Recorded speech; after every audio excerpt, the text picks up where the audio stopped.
Olá, galera do sétimo ano! Como é que vocês estão? Tudo bem? Espero que sim, espero que esteja tudo bem com vocês todos, tá ok? Bem, eu, Sidney da Costa, professor de língua portuguesa de vocês já sabem disso, não é?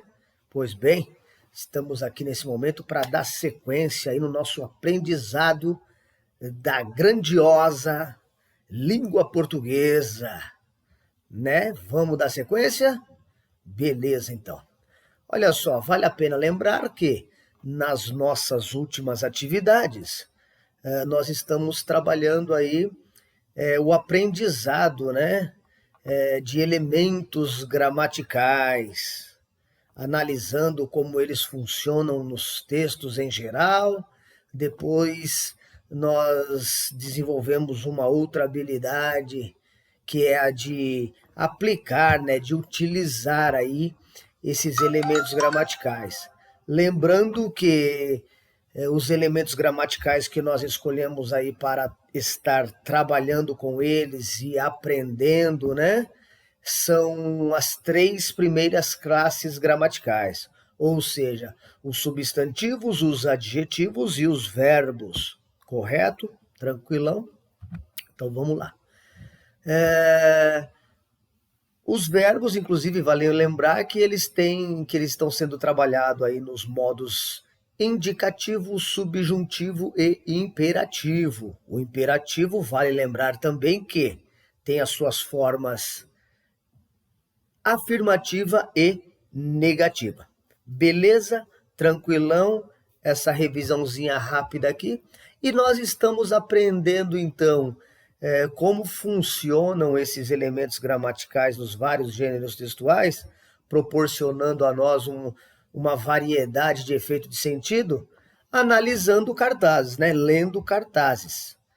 Os textos com os quais nós estamos trabalhando para identificar esses elementos gramaticais, eles estão inseridos em cartazes, não é, meus jovens? Isso. E lembrando aqui que os cartazes, como eu já disse anteriormente, melhor dizendo, eles fazem parte do gênero, eles são voltados para a área da publicidade, melhor dizendo, né? Deu para entender? Então veja bem, vamos voltar aqui. Engasgou um pouco ao falar, né? Então vamos voltar. Os cartazes, eles são gênero textuais, ele é um gênero textual, melhor dizendo, voltado para a área da publicidade, tá certo? E a área da publicidade, ela sempre tem um objetivo. Ela quer nos persuadir. O que é persuadir, professor? Persuadir é convencer, meu jovem, tá bom?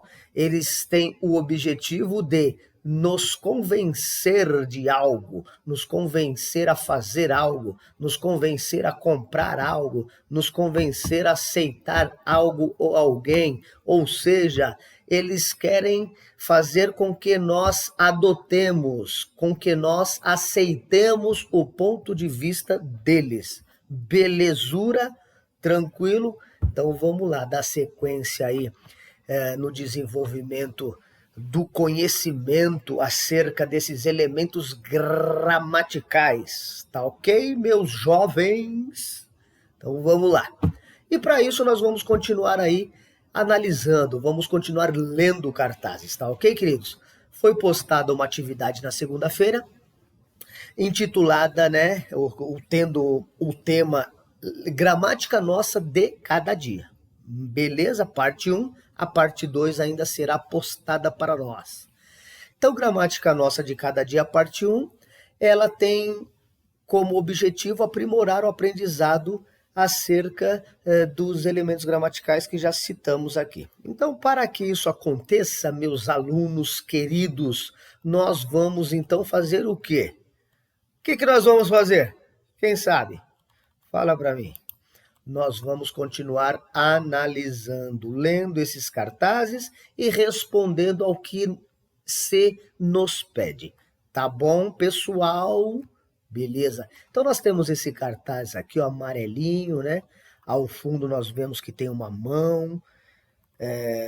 de um adulto segurando o bracinho de uma criança, que dá para saber que é isso, né? Olha só, tem também dois vidros aqui, dois frascos de vidro, contendo leite, leite materno, né? O cartaz voltado à publicidade, ele está tratando aqui da área da saúde da criança recém-nascida e falando sobre a ingestão por essa criança recém-nascida do rico alimento que é o leite materno. Não é verdade? Beleza? Tá dando para entender até aqui? Então vamos dar sequência, vamos caminhar, tá bom? Vamos lá. O cartaz não está muito nítido, essa primeira parte aqui, ó, mas nós sabemos o que está escrito. Olha só. Se você pode doar, vírgula, procure um banco de leite humano. Beleza? Se você pode doar, procure um banco de leite humano. Porque aqui a doação é de leite materno, não é verdade? Então vamos lá. A segunda parte diz o quê? Qualquer quantidade pode fazer toda a diferença, tá bom? Qualquer quantidade pode fazer toda a diferença. Então vamos lá, agora vamos ver o que a questão está nos pedindo. As locuções verbais. Quais locuções verbais? Essas duas aqui, ó. Pode doar e pode fazer, tá bom? São duas locuções verbais. Por que são chamadas locuções verbais, professor? Boa pergunta, meu jovem. São chamadas de locuções verbais porque tem o encontro de duas palavras com o mesmo valor, ou seja, duas palavras com o valor de verbo. Tá ok? Olha só, pode é do verbo poder e doar é do verbo doar, não é verdade? E aqui pode, novamente, do verbo poder e fazer do verbo fazer, tá ok? Então, quando nós temos o encontro de duas palavras, lembrem-se bem disso, ó. Encontro de duas palavras com o mesmo valor. Temos uma locução, tá ok? Aqui nesse caso é locução verbal. Mas e se nós tivéssemos o encontro de duas palavras com valor de substantivo, professor? Garotão, aí sim foi uma boa pergunta. Se nós tivéssemos o encontro de duas palavras com valor de substantivo, seria também uma locução substantiva. Beleza? Se fosse um adjetivo, professor, dois adjetivos se encontrando, nós teríamos então uma locução adjetiva, tá certo? Aqui é locução verbal porque são verbos. Beleza? Gostei das perguntas, hein, garotada? Muito bom, parabéns. Olha só, vamos dar sequência então. Embora essas duas locuções verbais estejam no modo indicativo, elas expressam ou possibilidade, ou vontade, ou tentativa, tá certo? Aqui diz, embora elas estejam no modo indicativo, elas estão expressando outra coisa. Por quê? Porque quando nós sabemos que o modo indicativo, ele expressa certeza de um fato. Mas nesse caso, como temos a locução verbal, certo? Está expressando outra coisa, não certeza. Até porque certeza não tem aqui nas alternativas, tá vendo? Então, ou é possibilidade, ou é vontade, ou é tentativa. Fiquem atentos para o verbo poder, tá ok? Então, quando diz, será que você pode doar? Será que você pode fazer? Está sugerindo o quê? Possibilidade, vontade, tentativa. Reflita sobre isso, tá bom, meus queridinhos? Vamos dar sequência, então? Olha só, segundo slide, o mesmo cartaz, tá ok? Nós vamos continuar lendo ele. E aqui diz o seguinte, olha. Leia os recortes do cartaz abaixo, desse cartaz aqui, e responda o que se pede a seguir. Então, os recortes estão aqui e aqui está pedindo algo para nós, tá certo? Então, vamos lá. Leia os recortes do cartaz abaixo e responda ao que se pede a seguir dos recortes. Primeiro recorte é a primeira parte que não está muito nítida aqui, ó. Se você pode doar, procure um banco de leite humano. Beleza? Segundo recorte, a segunda parte do cartaz aqui, ó, que já está mais nítido, né? Qualquer quantidade pode fazer toda a diferença, certo? Então, os termos destacados, quais termos? Esses termos aqui estão em negritos e sublinhados, olha só. Sublinhados, tem uma linha debaixo. Se fosse se fosse sobrelinhados, teria uma linha em cima, mas é sub é embaixo. Sublinhados ou sublinhados, tá certo? Tem uma linha abaixo. Aqui, ó. Eles estão destacados por estarem em negrito e sublinhados. Então, esses termos destacados, eles podem ser chamados linguisticamente de... Prestem atenção que aqui eu não estou perguntando como que eles podem ser chamados gramaticalmente, e sim linguisticamente. Preste atenção, meus jovens e minhas jovens. O que acontece aqui é o seguinte, a nossa língua portuguesa, ela tem uma área chamada gramática e uma outra área chamada linguística, tá certo? A área gramatical contém 10 classes gramaticais da nossa língua portuguesa, tá bom? E a nossa área linguística é a maneira como nós aplicamos essa área gramatical, dentre outras áreas que tem na nossa língua portuguesa, tá certo? Não vou abrir muito o leque aqui para não complicar, para não dificultar o entendimento. Então vamos ver se nós explicamos um pouco melhor para você compreender aqui a área gramatical e a área linguística. Para que nós entendamos isso, vamos passar esse slide e vamos para cá. Olha só que interessantíssimo, queridos. O que é classe gramatical? É a classificação das palavras em grupos de acordo com a sua função na língua portuguesa, tá bom? Então, o que acontece? As palavras, de acordo com como elas funcionam na nossa língua portuguesa, elas são classificadas de uma maneira. As 10 classes gramaticais, acompanhe aqui o laser, ó, que eu vou explicando para vocês. As 10 classes gramaticais que nós temos na língua portuguesa são substantivo, verbo, adjetivo, pronome, artigo e numeral. Mas não são 10, professor, aí só tem 6. Boa! Isso mostra que você está atento, meu queridão. Olha só. Inclusive, substantivo, verbo e adjetivo são as 3 classes gramaticais que nós estamos estudando, né? Nessas atividades anteriores e nessa agora. Então, eu falei 6 aqui primeiramente, por quê, queridãozes? Olha só, porque essas 6 classes, elas são chamadas de variáveis. Olha só, a classificação delas é variáveis. Por que variáveis, professor? Ah, por quê?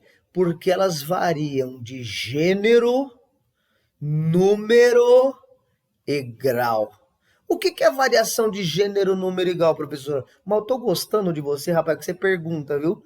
E isso é muito bom, porque tirar dúvidas é bom. Aqui é o lugar, o momento, é a hora de tirar dúvidas, é na aula, tá bom? Obrigado pelas perguntas. Variação de gênero, meu jovem, é masculino e feminino, tá bom? Gênero masculino e gênero feminino. Então há uma variação. Essas classes que nós citamos aqui, essas 6 classes, elas podem variar em feminino e masculino.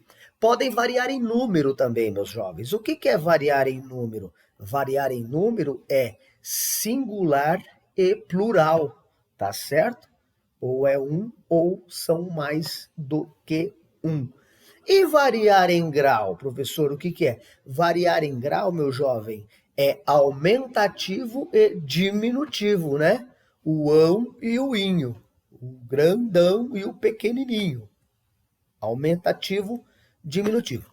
Tá ok? 10 classes gramaticais, 6 delas são classificadas como variáveis e 4 como invariáveis. As outras 4 que são tidas como invariáveis são a classe da preposição, a classe da conjunção, a classe da interjeição e a classe dos advérbios, tá bom? 10 classes gramaticais. Então, vamos voltar lá. Eu perguntei como podem essas duas aqui, ó, esses dois termos destacados serem chamados gramaticalmente? Não, eu falei linguisticamente. Então, como que eu vou descobrir essa resposta? Fácil, meus queridãos. Olha só. Vocês vão ir lá naquele slide que eu acabei de mostrar, que é esse aqui, ó.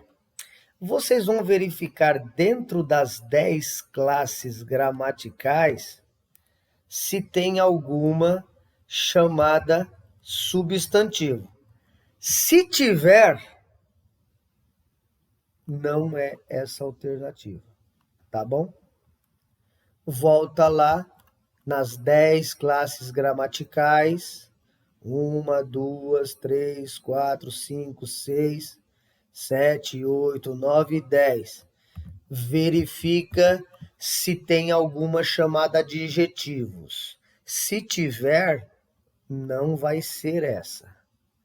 Vai lá de novo e verifica nas 10 classes gramaticais se existe uma classe chamada locuções verbais. Se tiver, não é ela, tá bom? Então não é possível que vai ter as 3 lá. Uma dessas alternativas aqui, ó, não vai estar entre as 10 classes gramaticais. E aí vai ser ela a resposta correta, tá bom? Mas tenho mais uma outra dica para vocês, meus queridos alunos, porque vocês merecem tudo que é de bom, tá bom? Então vamos lá, vamos voltar aqui, ó, na primeira questão. Tá aqui também aqueles dois termos que estão lá, né, ó? Pode doar e pode fazer. Ó, voltando, pode doar e pode fazer. Se você ler atentamente essa pergunta aqui, a pergunta, você consegue responder a segunda questão aqui, ó, sem precisar fazer o que eu falei agora. Ir lá nas 10 classes gramaticais e verificar qual dessas 3 alternativas aqui não está lá. Então, esse é um meio. O outro meio é ler a questão número 1, porque a questão número 1 responde a número 2. Eu fiz isso propositadamente, tá bom? Para ver quem está atento aí e vai conseguir responder essas duas questões facinho, pegar a sua nota 10 e correr pro abraço, tá bom, queridos? É isso então. Essa aula de hoje ela fica por aqui, tá ok? Eu quero desejar que tudo continue estando muito bem para vocês, tá bom? E nós nos vemos então numa próxima oportunidade, numa próxima aula, tá ok? E tenho só a agradecer a atenção de vocês e o empenho de vocês. Continuem assim que vocês vão muito longe ainda, tá bom? Meus jovens.